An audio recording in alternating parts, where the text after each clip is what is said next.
السلام علیکم ورحمۃ اللہ وبرکاتہ۔ طریق حج، سفر حج کے آداب و کیفیت۔ حج کے 6 دنوں میں سے دوسرا دن 9ویں ذی الحج۔ ان کا پہلا حصہ منا سے عرفات، پہلے کلپ میں سما کر چکے ہیں، اب دوسرا حصہ عرفات سے مزدلفہ۔ 9ویں ذی الحج پورا دن عرفات میں گزارنا ہے۔ سورج غروب ہونے کے بعد مغرب نماز ادا کرنا نہیں ہے اور سفر شروع کرنا ہے۔ تقریباً 3 میل ہے۔ پیادل بہتر ہے سب سے، اگر نہ ہو گاڑی میں تھکاوٹ ہو، بیماری ہو تو پھر گاڑی میں بھی کوئی حرج نہیں ہے۔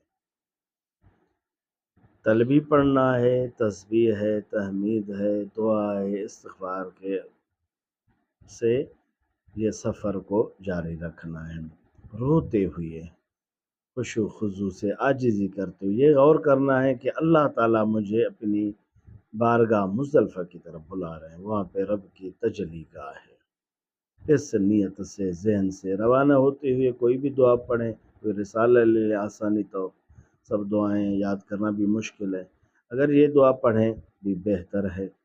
ربنا آتنا فی الدنیا حسنۃ وفی الآخرۃ حسنۃ وقنا عذاب النار واغفر لنا ولوالدینا وذریاتنا واخواننا واہلینا والحاضرین والغائبین من المسلمین اجمعین برحمتک یا ارحم الراحمین، وصلی اللہ تعالی علی سیدنا محمد وآلہ وصحبہ اجمعین۔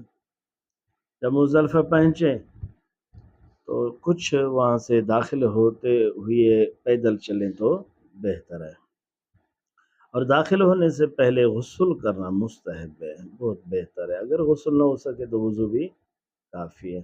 وہاں پہ ایک جگہ ہے جبل قصہ، ان کے قریب رہیں تو بہتر ہے۔ وہاں پہ مسجد بھی مسجد ہے مشعر الحرام، وہاں پہ قیام کریں بہتر ہے۔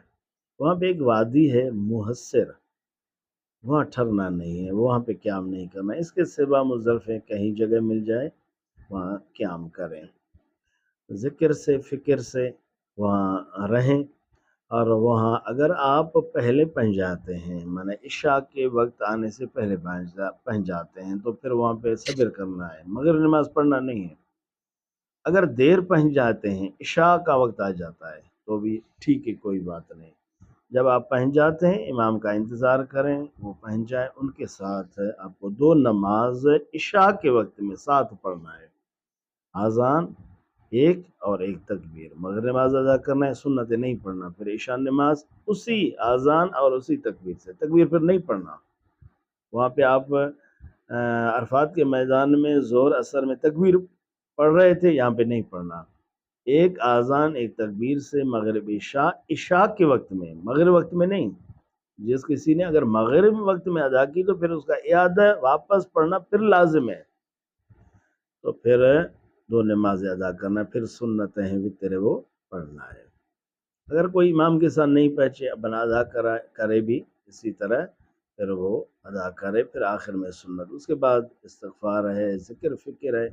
اس رات کو بہت مقدس سمجھے، شان والا سمجھے، اتنے حد تک علماء کرام نے فرمایا کہ یہ شب قدر سے بھی، حاجیوں کے لیے، مزدلفے میں رہنے والوں کے لیے یہ شب قدر سے بھی افضل ہے، کیونکہ یہ عید الاضحیٰ کی رات ہے، پوری رات جاگنا ہے، ذکر فکر ہے۔ اگر آپ سمجھتے میں بوڑھا ہوں یا کمزور ہوں یا ضعیف ہوں، پھر عشاء کے بعد آپ پھر کچھ آرام کریں، پھر سونے کے بعد پھر تہجد کے لیے اٹھیں، تہجد کے بعد پھر ذکر فکر کریں، محبت سے، تسبیح سے، تحلیل سے، دعا اپنے لیے، اپنے محسنوں کے لیے، جن لوگوں نے آپ کی خدمت کی ان کے لیے، تمام میرے محبوب کے غلاموں کے لیے، علماء مشائخوں کے لیے۔ وہاں پہ اس رات کو یوں سمجھو بڑی غنیمت سمجھے، کیونکہ ہزارہا لاکھوں اللہ والے وہاں موجود ہوں گے۔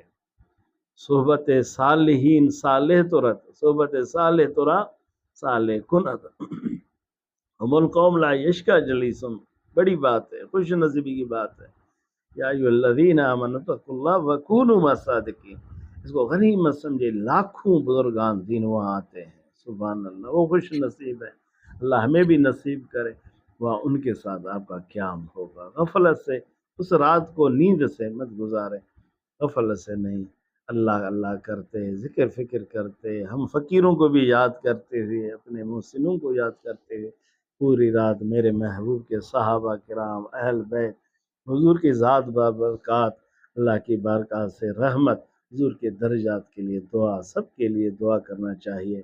پوری رات مزدلفہ میں رات گزارنا ہے، پھر صبح انشاءاللہ 10 ذی الحج پھر اب آپ کی خدمت میں پیش ہوں گے، حاضر ہوں گے۔ دعا کریں اللہ تعالیٰ اس فقیر مسکین ابن صدیق محمد حضور بھائی مجددی کو بھی حج کی سعادت، بلکہ عالم اسلام تمام میرے محبوب کے غلاموں کو، عاشقوں کو حج کی سعادت نصیب فرمائے۔